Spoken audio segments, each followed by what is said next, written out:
What's up, YouTube? Capital G here. Got a magnificent duel for you guys to check out. I promise you, the final turn in this duel is going to be a freaking thing of beauty. It's almost like a work of art. If you're a fan of anime level turns, especially if you're a fan of Yu-Gi-Oh! Arc V, you are going to love it. I thought that it was fantastic when I saw it. Now, I'm looking at that opening hand of Mech Knight Invoke. It's looking Monarch level Brick City. 2 copies of Lavender, 2 copies of Spellbook of Knowledge. Like, real talk, if you were going first, would you just like scoop with this hand? Because I think I might, because you don't have any live plays if you go first. You're playing Mech Knights. That's pretty terrible in itself going first because you can't really do much. You don't have any cards on the board, and then you have 2 copies of Knowledge that you can't even activate. But I mean, he's not going first, so hopefully he can get a card to kind of unbrick his hand. He's playing against PKs. I definitely respect the card of Demise and PKs just because there are always turns where, or there's always decks where you can draw a little bit more defense, and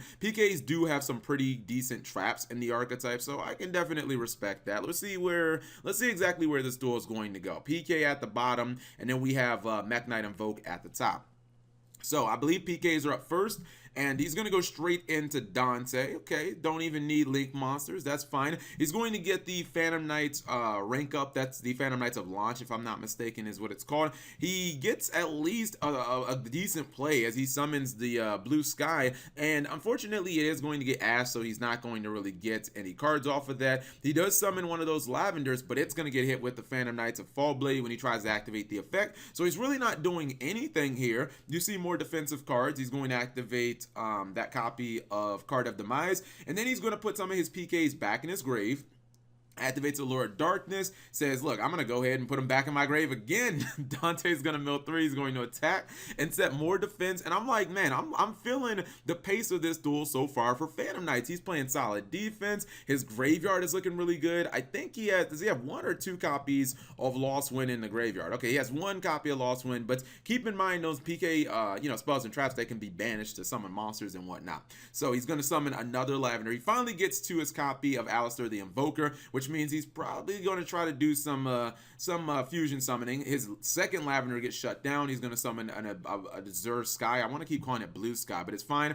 He is going to go for 2 copies of Lost Wind. I'm not sure that was worth it if you're this guy at the top. I mean, I get the underclock taker is okay, but man, giving the guy 2 copies of Lost Wind, that means next turn he's going to be able to shut down a lot of stuff. Dante goes down, and it looks like he is potentially going to try for an OTK here. That's what I originally thought. I was like, all right, he's going to go for Decode Talker. Then he goes for the Fire Invoked. And man, if he didn't have that Phantom Knight Wings, this could have that probably would have been just an OTK right there, because Decode is 35. He's got 25 with the Macabre. And yeah, he still had another like big Mech Knight on the field. So I think it just would have been game. And he couldn't negate because he did not have any traps in his hand. Otherwise, this duel would have just probably ended right there. He's going to summon off of Phantom Knights of Phantom Knight Wings, and then he's going to go for Isode, which, interesting. I think Isode might be the official link. Now, this was a misplay here, in my opinion.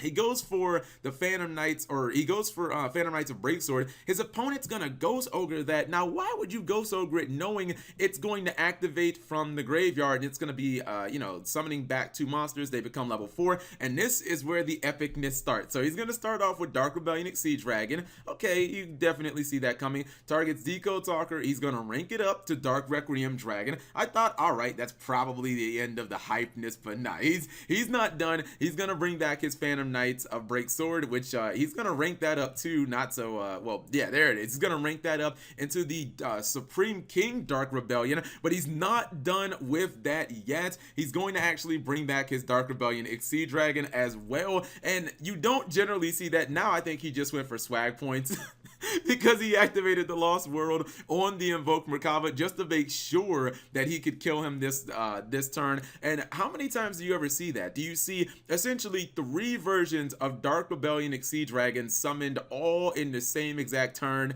I'm pretty sure that if Yuto was watching this from Yu-Gi-Oh! Arc V, like he would be crying manly tears of joy, or he would just be like, he would be, I don't know what his reaction would be, but he would be hyped as hell. His opponent says, all right, that's too good. I can't really do anything about that. GG no re, and that is the end of the duel. In fact, you know what? Every time I think that people aren't interested in seeing a build, they always ask for the builds. And let me pause it here and let me give you guys a quick look at this Phantom Knight build. Okay, so this is what the deck looks like on paper. Surprisingly, the monster count is very low. I guess it makes sense because it is a Card of Demise deck, and Card of Demise decks are known for not running a high monster count. Look at True Draco, which just won YCS in Utah, Salt Lake City. Don't run a lot of monsters. You don't generally see a lot of hand traps in decks that run Card of Demise, because if you open with Card of Demise and a hand trap, you pretty much like want to use the hand trap immediately so that you can draw more cards, and that you don't, or so that you don't waste it. I always love seeing Heavy Dust Storm in these decks, or Heavy Storm Duster. It's such a fantastic card, man,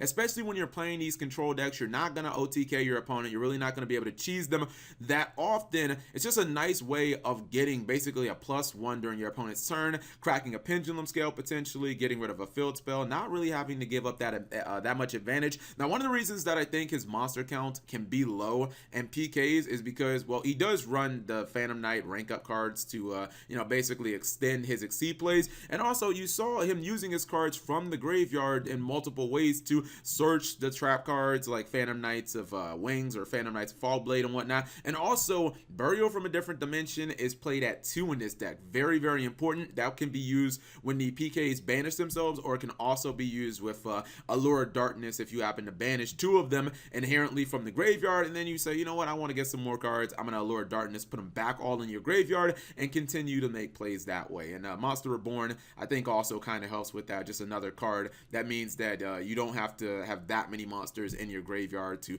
still, or don't really have to run that many cards like in your main deck monster wise to like still make plays and whatnot.